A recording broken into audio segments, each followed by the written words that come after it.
Hey there, money movers in training. Welcome back to another episode of the Do.Different.Better show, where we talk about wealth, wisdom, and money moves, making finance simple for everyday people. I'm your host, Elaine Rasmussen, CEO and founder of Social Impact Now, Connective Institute, and managing director of the Integrated Capital Fund. Thanks so much for joining me today. I am so excited to bring on our second guest on the show, Ms. Juana Whitmore. She is a certified business strategist, accredited small business development consultant, certified financial education instructor, a doctoral candidate, and university professor who is passionate about designing and innovating business models for all types of companies. In addition to almost a 20-year career with Target Corporation in business analysis, architecture, and strategy consulting, she has advised hundreds of small firms and nonprofits to grow and scale. Luana's personal mission is to create parity for women and underestimated and underrepresented communities, helping them build wealth through entrepreneurship, education, and business development. Luana, welcome to the show. So glad to have you. Yeah, I'm super happy to be here. Thank you for having me. I Yes. appreciate it. And what's super exciting is she's just launched NextFemme Financial, a platform dedicated to helping women to manage both personal and business finances more effectively. So when I have guests on my show, I always start out with this question because so much of what we talk about or don't talk about with money is actually how did we actually get to how we think about money. So I always ask every guest to share their money story. So you can share your first memory of money or the first time you realize money had some kind of influence. Yeah, so my money story, I think, is very much like a lot of people. My parents were poor, and my parents ended up coming into money out of a lot of hard work and grit, right, on the part of my parents. But they never talked to us about money. And as a result, I had to learn everything that I learned. I didn't even know that it was something that we should be talking about, right? I had to learn everything that I learned through, like really hard lessons, right? Um, Filing for bankruptcy a couple of times, really just struggling to understand why I was spending money that I didn't have and why I didn't know how to save or how much, or even that, when you're young in your 20s, like retire. What is that? Retirement? What are you talking about? I'm going to be 25 forever. But that's not the case. And so it wasn't until, I had a child and I kind of got into a career and I wasn't really thinking and managing my money the way I wanted to, that I started to say, okay, I got to get a handle on this. And it ended up working out. I was able to buy a house, in my 30s and, all of that stuff. But I still really didn't understand how our financial systems work. It's one thing to understand money comes in, you spend or save, money goes out. But it's another thing to understand the whole ecosystem of money, why you should understand what the markets are doing, why you should understand inflation and interest and all of these things, and why it's really super important to you. So, when you ask me what my first memory of money is, it really is getting that credit card as a freshman in college. And again, at that time, my parents hadn't been to college. Now they're both college graduates. My dad's a doctor now. But I was the first person to actually go to college in my family. And so they didn't know to tell me that when I get to campus, you're going to be inundated with about 500 credit card applications, and it's easy to get. And so my first memory really is getting that card, spending with wild abandon, and then paying, $20 a month and never paying it off. Right. And then eventually having that snowball into what now seems insignificant at $5,000 worth of debt. And I probably could have worked my way out of it, but I decided to, but no one was around to tell me that. And the bankruptcy court and the bankruptcy lawyer doesn't get any money if I don't file bankruptcy. So, so he's not telling me, you don't need to do that. Here's the way for you to do better. You can pay this off and not have this stain on your financial record. So that really is my very first real concrete example or part of my money story that started hell. So I love that. And it's so funny. So in the first episode, I talked about my story and I shared a similar story of, oh, did you? oh no, it's same. It was not even just the credit cards. It was like, oh, I have checks, right? There's still money in like I've got checks. And I don't know if you remember the cartoon Kathy. There literally is a cartoon where she's like, what do you mean? Like I have checks. Like there's still money because I have checks still. That's funny. Yeah. Right. But because I even think about how worse off our kids would be, right? Because even when I was a kid, I remember in home ec class, we learned a lot of things. Now, this is in the 70s, 70s and 80s. Okay, let's just be clear about this. But we learned how to cook. We had like in high school home ec, we had mock weddings, like where girls dressed up in wedding dresses and the guys, like the whole thing. Wow. Crazy. But the one thing we did have was we also learned how to do a budget. We learned how to budget in home ec, and that doesn't even exist anymore. My daughter didn't learn that. No. Yeah. Well, I didn't either. And I don't know if that's because I was in California, I was in a Catholic school. I don't know what the situation was, but I was very pissed off because like nobody, I'm like, why it seems similar. I talk about how, we grew up very housing insecure. My stepfather was an alcoholic turned drug addict. And there was always this struggle. And never knowing like what was going to be happening at any given moment, never knowing where we're going to be evicted. We had been evicted a few times, and I'm living in a small community, like having the embarrassment of just having that embarrassment because everybody knows what's going on at your house, right? Mm-hmm.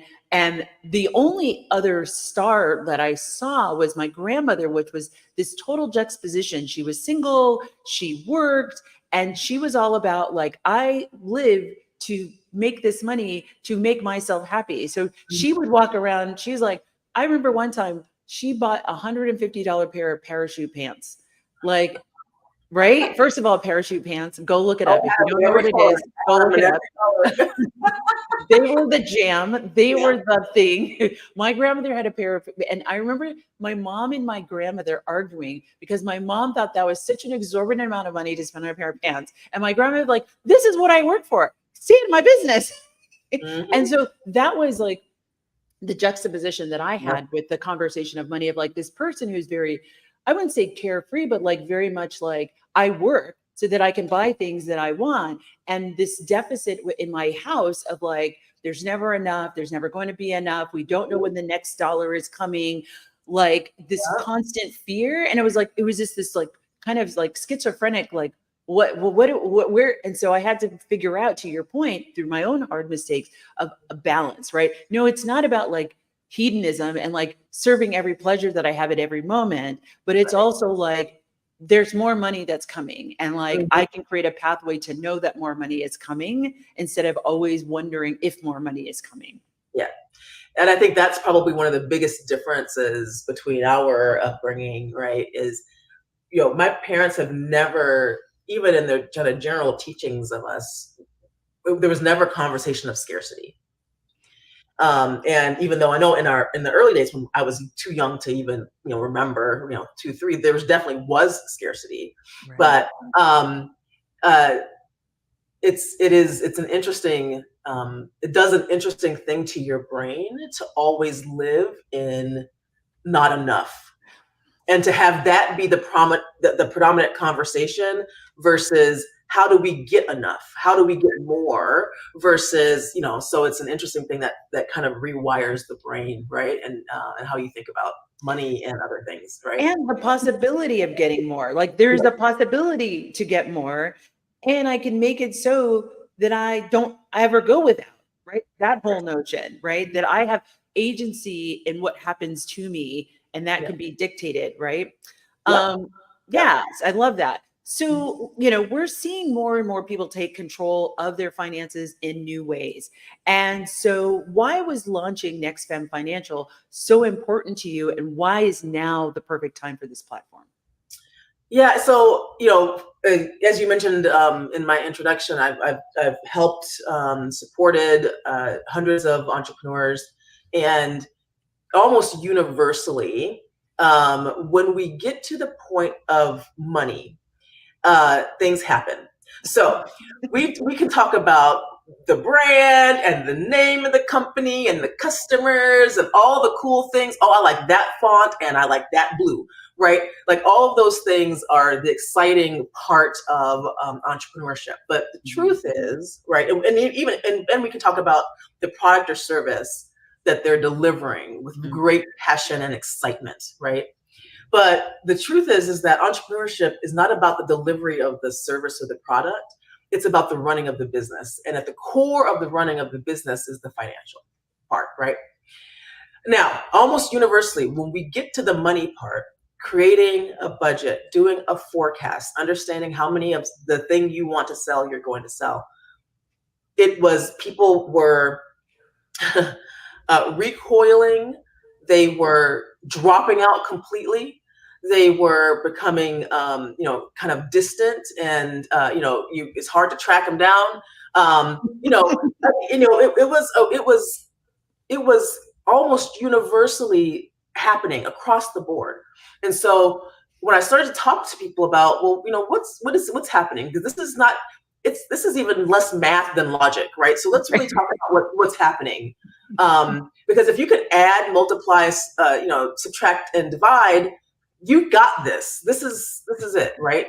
But people would talk about, I have a fear of math, math anxiety. I was never good at math. What's interesting about that statement is that I remember from my daughter, who's now 28, she actually was good at math. And at one point, one year, she determined that she wasn't. And I kept asking her, who told you this? Someone had to tell you this because you were good at it. And so I think that there's, people are internalizing things. I think some things are being put on people that aren't fair, right? In terms of whether or not they're good at something. And then they internalize it and they move on with what they think is now the truth. But for whatever reason, people were having a hard time. And then I started to, kind of research and figure out what might some of the reasons be. And when I started asking people about, tell me about your personal finances. How do you manage those? Do you have a budget? What's your credit score, right? And this is after I built rapport and trust, right? And again, for all those people that were having problem with the business money, they were having problems in their personal.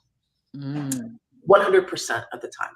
Mm-hmm. They weren't happy with their credit score. They weren't happy with the amount of savings they had. They didn't have enough to do what they wanted to do, including enough money to put back into the business. And then looking at the research absolutely supported that. That people who do better with their personal finances do better with their business finances. And if they do better there, then they have more successful businesses. It's like a three-way correlation, right? I'm going to call it the menage a trois at this point, right?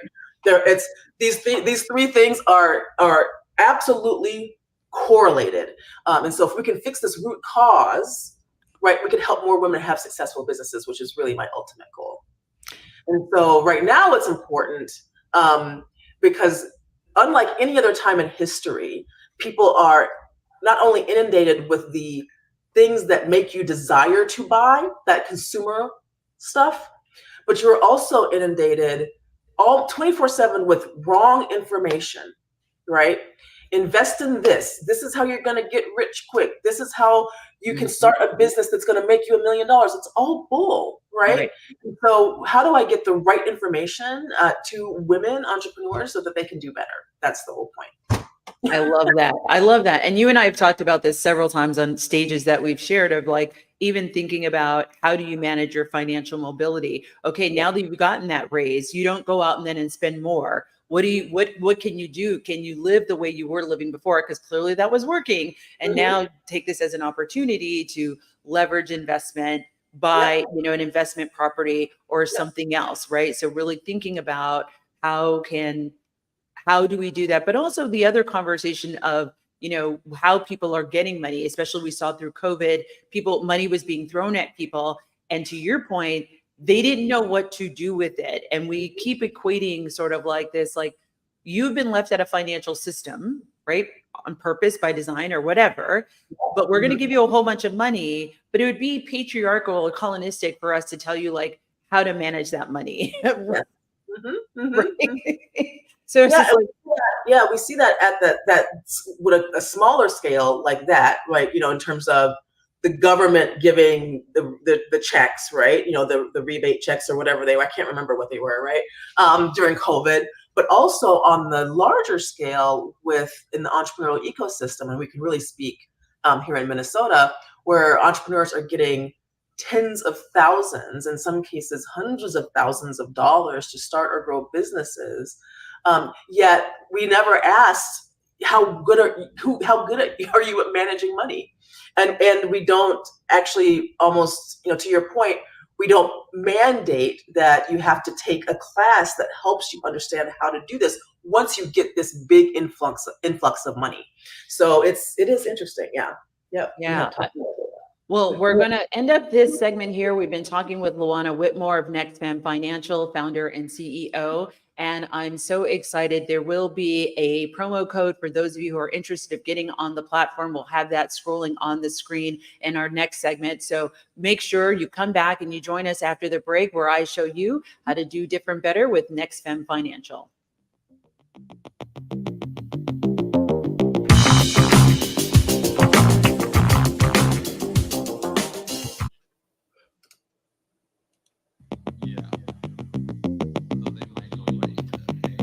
Welcome back to the Do Different Better show. I'm your host, Elaine Rasmussen, and we have a very special guest in the house, Miss Juana Whitmore, founder and CEO of NextFemme Financial. So great to have you on the show, Juana. Thank you. I'm glad to be here. So now we spent the first part of the episode unpacking your money story, and then we also talked about like why now, why NextFemme now. Now let's shift a little bit of like, we know that women, especially minority women, have often been overlooked and under resourced by traditional financial services, right? I believe one of my favorite pictures is in 2018, I think it was Vogue magazine did a cover with all 34 Black women founders who had raised over $1 million in venture funding since 2019. So that's like a 11 year period. Only 34 Black women had raised over $1 million with venture capital. How does NextFemme help break down these barriers, and what unique resources are you offering that other platforms aren't? So what's interesting is that, while I'm not working to break down those barriers, what I am doing is recognizing that they exist and making it so that women can be self-empowered, right? So is there a way for us to depend less on these systems that, have historically excluded us? Yes, there absolutely is a way for us to do that. And so what's fascinating, sad, interesting, however you want to frame this, is that, while the United States financial system really started in about 1780, women were historically excluded from that for 200 years. And so for us to really recognize the challenges from that, it wasn't until 1974. I was already born. You were already born. Our mothers were entering the financial systems, right? They could not get a bank account or anything like that on their own until that time. And you can bet there was a lag in practice versus law. So I think about, my mother was unable to get a loan on her own without a signature from her husband or her daddy. I mean, that is wild. How crazy is that, right? And so I think we need to recognize that while those things happen, they're no longer necessarily happening today in America. There's residual effects of that.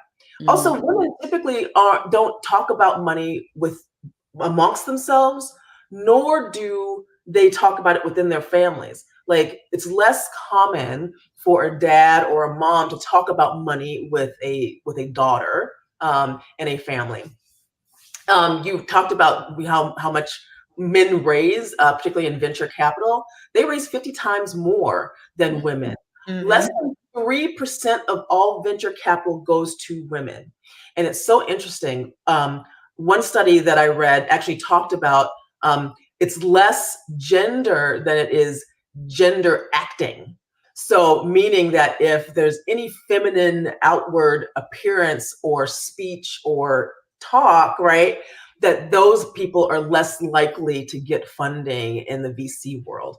And so, even if there's a male who presents more as a woman or has more woman kind of gender, things. Tendencies. Thank you. They are less likely to get funded as well. So I thought that was a fascinating study. Also, I think women just have different circumstances. More women are responsible for more things, Right. meaning bringing in money, taking care of the kids, like having the primary kid responsibility and having the primary home responsibilities, right? And so those things give you less time to pursue financial things than maybe if you were a man. Also, women outlive men. And so therefore they've got to save more to last longer in their retirement than men do. And a lot of people don't address that. They really are thinking of like total life expectancy when you should think about specifically how long you should live. And as a woman, you probably will live longer. And then as in the VC world where women get less money, women just in general earn less. Even the people who aren't entrepreneurs, right, who are employees, earn less, way less over their lifetime. So they've got, if they earn less, they have less to save for the future. So all of these things kind of compound to make situation for women different. And then we add on the entrepreneurship piece to this, where as an entrepreneur, your money is like this. It's up and down. It's not, you're not getting paid the same amount every 2 weeks. It's not a paycheck. Right. You may not have insurance. You may not have all of these things as an entrepreneur. And so that makes things even more complicated when you may make $10,000 one month and $3,000 the next month. How do you manage that? So, Especially if you have, like we talked about in the first segment, these bad money tapes. I like to call them money tapes that play in your head. But also then you lay on top of everything you talked about, culture, right? And we know that there are cultures that are, it's the first girl's responsibility to take care of the parents. It's, yes. If any of the parents get sick, it's the girl's responsibility to take care of the parents. They might be the only girl, and yes, the default is that person is going to take care of all the things.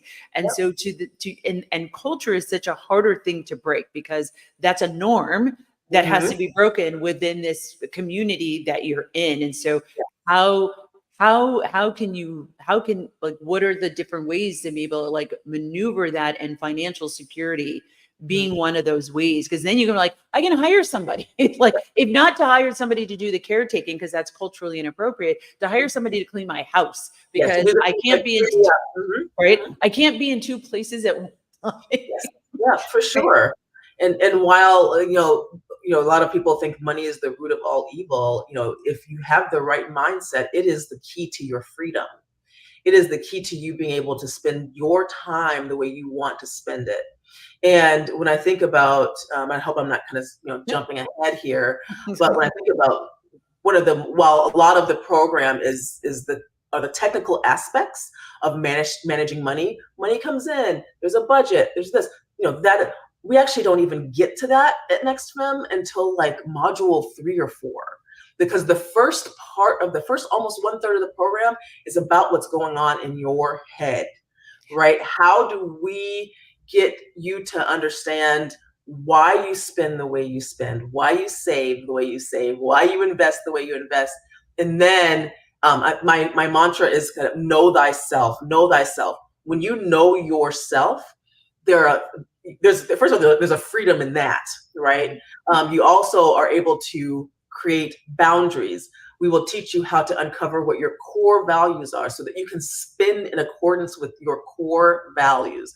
For example, if we determine that your core values are family experiences, and then you go over here and you buy a $50,000 car, is that in alignment with what you said your core values are? And so once we understand who you are, what your values are, you can start to create a plan that allows you to live that life, not someone else's life, not the life you're seeing on TikTok or on Instagram, but the life you want to live the way your grandmother did, right? Because she is that you said it was your grandmother, right? Mhm. Yeah, she bought the stuff that she wanted to buy because she knew what her values were, and she provided herself a path to freedom to be able to do that. And so that's what I want for other people, right? Yeah. Yeah. She loved Prince. That was like her one thing. She's like, she wanted she even wanted a red Corvette. She had a red RX-7, so that was close enough for her. Oh yeah. Well, she would have been over the moon with the Prince house that just opened up on Airbnb, Oh, I right? know. I saw it. That's amazing. But I love what you're saying because, in our work and supporting entrepreneurs, it's that same kind of thing. It's like, we've got to get under the hood. What's the mindset? Because once we crack that egg, then we can be like, okay, what I like to say is, I don't want things to happen to you. If you are Yes. not clear about your core values, you're not clear about your purpose, you're not clear about your mission, you're not clear about what it is you want, then things happen to you. And my thing is, I don't care that you make decisions, but know that you're making a bad decision. And you're like, no, I know what I'm doing. And I Right. accept the consequences of that. But I've thought about it strategically. And once you know yourself, once you have your values, once you have your purpose and your mission, it becomes easy to say no, Yes. right? No. And I think I get criticized for saying no. Well, But that's why you and I are no, friends. I'm not like blinders on. And as things come in, I measure those things against who I am, what my companies are meant to be doing, why I'm here, what my values are. And if it doesn't match up, I have to say no. I mean, and it's an easy decision. Well, and that's where you and I are similar, right? Because I get criticized too. It was just like, she don't go nowhere. She don't talk to nobody. I'm like, listen, I am just very clear Yeah. about what I'm going to right swipe and left swipe on, because here's the thing. And this brings me to another question around, especially as people of color, first Americans, you grow up with this celebration of hustle culture. You Mhm. grow up with this celebration of work, work, work, work, work. And it's not okay to actually take a vacation. It's Mhm. not okay to dive into something pleasurable that's completely for you. I remember my last relationship, I was with a first American, and when we were going through a major life decision, and I was like, no, I don't want to do that. He's like, well, you're being selfish. And my response to him was like, absolutely. Like, I think he thought it was going to be like a shame thing. And I said, yeah, I'm No, being selfish. 100%. exactly. Because if I do what I want, I can better help other people do what they want, right? And but if I'm struggling, if I'm we can't all. I'm no good to anybody if my brain is full of me doing things that are not in alignment with who I am. And it's not about doing things that you don't want to do. I think that we got to kind of make that clear, because when you run a business, whatever you do, there are things that you have to do to get to your ultimate goal. This is strategy, right? But when you know yourself, you're able to say no to the things that you don't want to do that are not in alignment to your ultimate goals, your Right. ultimate strategy. Yep. Right, because they're a distraction. And I talk about this with founders of, is this opportunity an opportunity, or is this a test? Because sometimes you get tested to be like, to test your resolve on, are you going to stay on the track that you said you wanted to be in? Or has the track changed? It is fine that the track has changed, but know that the track has changed. Don't change it because you were trying to, you weren't paying attention to like what was happening in your body. You weren't paying attention to, oh, this thing really is in alignment where I said I wanted to go, or you weren't clear about where you wanted to go. But like, I always ask founders, I'm like, let's really think about this. Is this an opportunity or is it a test? Because an opportunity is going to be in alignment with where you're trying to go. Yep. A test is a distraction which will take you off your path and take suck time, suck resources, human capital, financial capital, social capital to go do some stuff that wasn't even in the plan. Right, exactly. And it is always obvious within the first meeting when you've encountered that person, because it's not you're not clear on what it is that their business does. because it does so many different things. They've got a laundry list of goals that are not at all connected, right? Meaning they're not all working towards this one endpoint. And so it's really quickly evident when you're meeting with entrepreneurs who are not grounded in who they are and their values, because they're typically all over the place. Exactly. Well, we're going to wrap up this segment. We've got one more segment to go. We are on Do Different Better. I'm your host, Elaine Rasmussen. We have Juana Whitmore here, CEO and founder of NextFemme Financial. We have just been talking about just the different money stories that we are living with, how we are maybe getting in our own way, and how we really need to get clear about who we are, know thyself, where we're going. And that actually helps you in grounding your financial future and unpacking some of the stuff to get to where you need to go to actually make some really good solid investments, and knowing how to better run your business. When we come back from the break, we're going to be sliding into really understanding more about what is going to be offered on NextFemme Financial, but also really understanding what are the first steps you can take around building your financial confidence. So I'm your host, Elaine Rasmussen, on Do Different Better. I will see you after the break.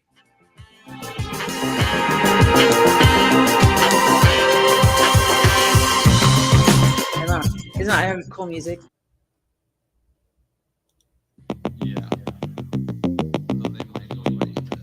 Welcome back, beautiful people. This is Do Different Better. I'm your host, Elaine Rasmussen, and we have the star-studded Juana Whitmore, founder and CEO of NextFemme Financial, one of my favorite humans in the entire world. So I'm so excited to have her on her show as she's launching this new venture. So we've been spending a lot of time talking about sort of what have been the challenges of really understanding the connection between your personal finances and your business finances. And if you don't have a really great grasp or understanding of your personal finances, all of those bad habits and bad tapes will show up in your business finances.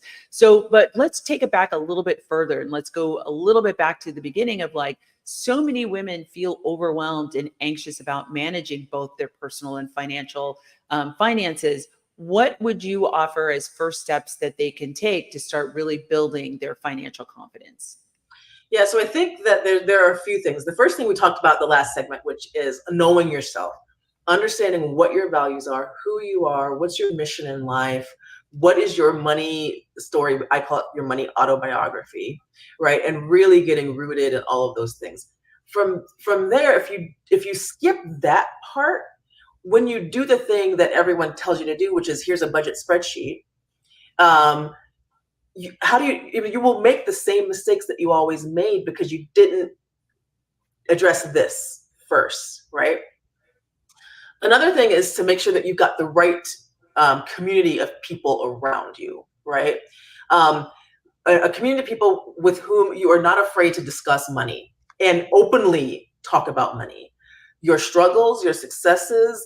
What's that investment that you just made, right? Like really like making it part of normal conversation.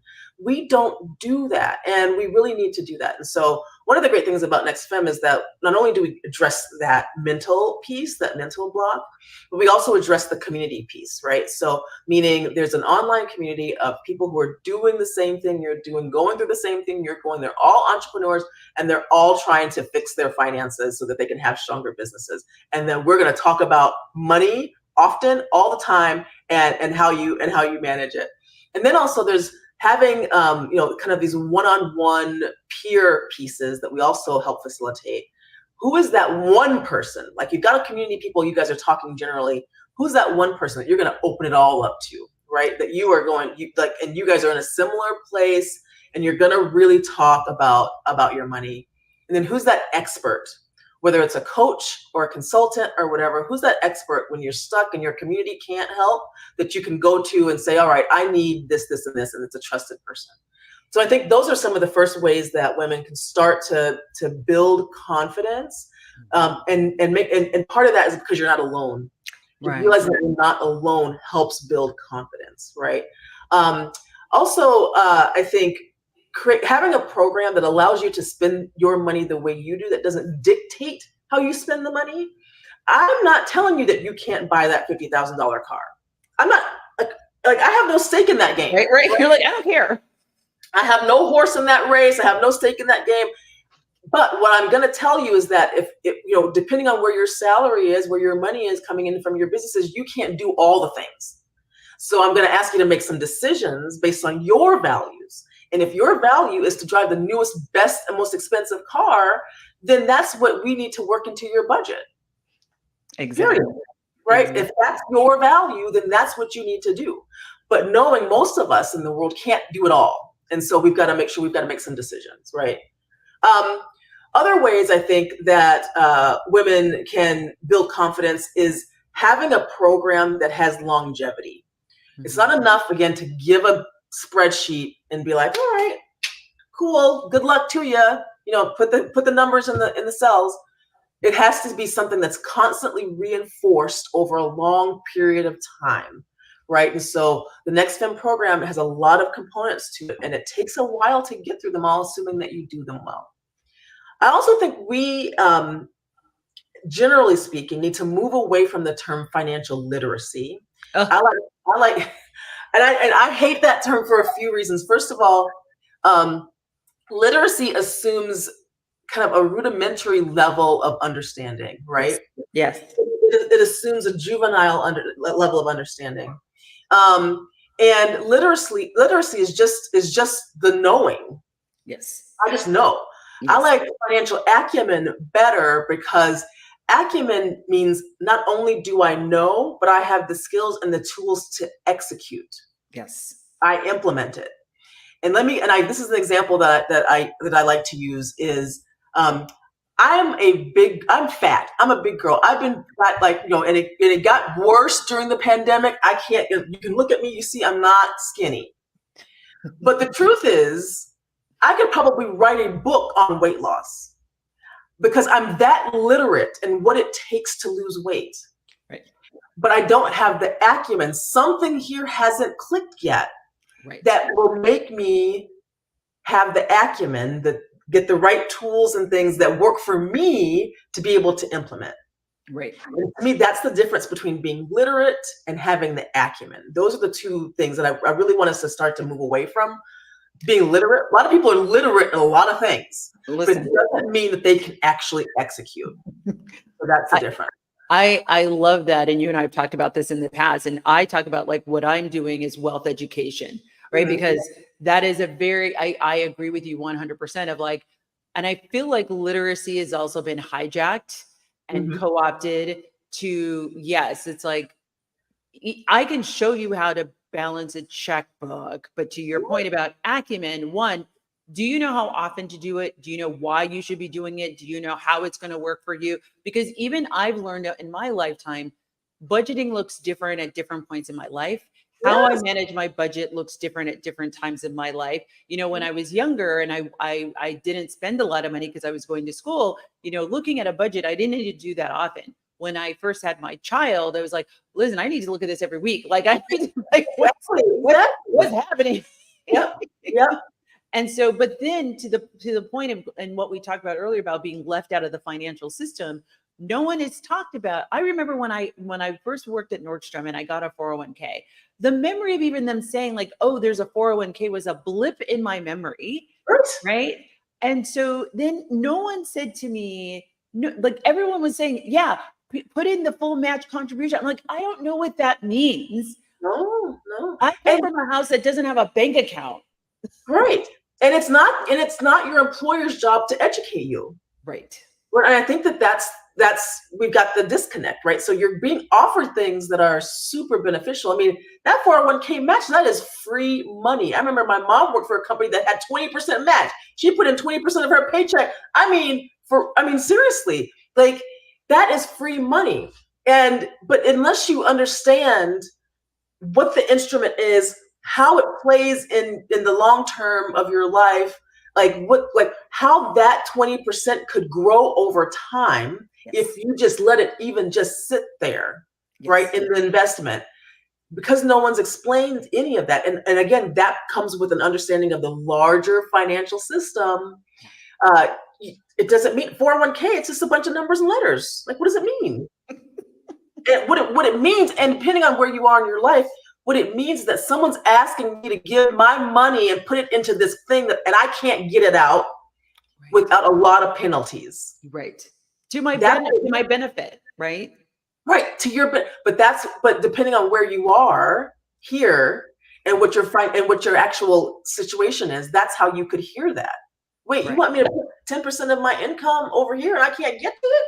And if I need to get to it, you're going to charge me 15, 20% on my money? Okay. That's what that sounds like. And so because we haven't talked about it, we haven't put that scenario into the bigger picture, people won't get it. And that's why that was literally the reason why I started this show. I'm like, I want wealth education to be more accessible because this isn't rocket science. Is it a lot of complicated moves? Maybe, but to your point earlier, and I know you and I talk about this all the time, it's addition, subtraction, multiplication, and division. That's what this is. And I know you know how to do that because I know you calculated that discount on them shoes. Right, exactly. Right. I know you know how to do that. So, but this whole thing of wealth education of like, and okay, you have this 401k. Hey, there is no penalty if you want to buy a house. There is no penalty if you want to go take yourself back to school so you can get a job paying you more, $20,000 more a year. So when does it make sense to take it out and deal with any potential penalties? Because you're actually investing it in yourself that will have an exponential. Now you're going to have more money to put into the 401k as a result of you getting that education. So to your point of like, I think what I call financial activists like you and like me of like, no, we're shining the light. We're like opening what do they call that in a camera? Like the vector, the aperture to be able to like, no, let's go wider so you can see the whole picture and see what your place is. You don't have to be in all the places. And I tell people on the show, I'm not looking for you to be finance experts. What I want you to do is take the thing that you heard that applies to you and activate you on that thing. That's what I want you to do. And everything I talk about is not going to be you should not be activated by everything I say. No, because you'll be all over the place, like those entrepreneurs we talked about earlier. Exactly. I think it's, the beautiful thing about this journey is that it looks, to your point, it looks differently for everyone. It looks different for everyone. And you can create the plan that fits you, who you are, the life you want, those kinds of things. I think one of the other things that we do in the program that's super important is, while we teach you how to spend, how to decide how to spend for yourself, how to decide how to save for yourself, but we also teach you how to earn more money, right? So those are the kind of the three big components: save, spend, earn. And if you can master those, then you'll be pretty good. Oh, that's amazing. So as we're kind of leading into sliding into home here, what is your vision for the future of NextFemme Financial? Well, first I have to launch the whole program, which is set to launch on November 1st of 2024. What's fascinating is that even though the online pieces of it haven't launched, I'm already doing courses in person. So there's like a live NextFemme experience, and then there's the online experience, and so I'm doing both, which is great. But when I think about in the future of it, it really is about creating this space where women can not only learn about their personal finances, but could potentially get some support with their business finances, meaning funding, whether it be loans or grants or equity funding, those kinds of things, trying to figure out how this becomes like this one-stop shop for women as they are on their money journey, both personally and professionally, is really what I'm goaling myself to think about. I love that. Well, that's it for today's episode of the Do Different Better show with your host, Elaine Rasmussen. I want to thank my guest, Miss Juana Whitmore, founder and CEO of NextFemme Financial. Thank you so much for being on the show. We'd love to have you back, particularly to talk about the successes, because I know that there will be. And I'm just so super pumped that you are coming out with this. It's such a great tool. I think between our show and NextFemme, I think we're really going to be exponentially getting people to really reimagine their financial future, which is something that's important to me. So for all of you listening, I'm so excited to have you here. Thank you so much for tuning in. We hope to see you next week. We're going to be, I'm not exactly sure what I'm talking about next week, but it's going to be great. It's going to be action-packed, always with practical tips and resources on getting you started or moving forward on your financial journey. Before you go, make sure you subscribe to the podcast, leave a review, and if you're loving what you're hearing, please share with your friends. Let me know what you think of the show. We love comments. Tell us how we helped you. And if there's a money or finance question that you have, or if there's somebody you want me to interview, hit me up on LinkedIn or Instagram at Do Better with Elaine. Until next time, stay empowered, stay focused, and I will see you next week when I show you how to do different better.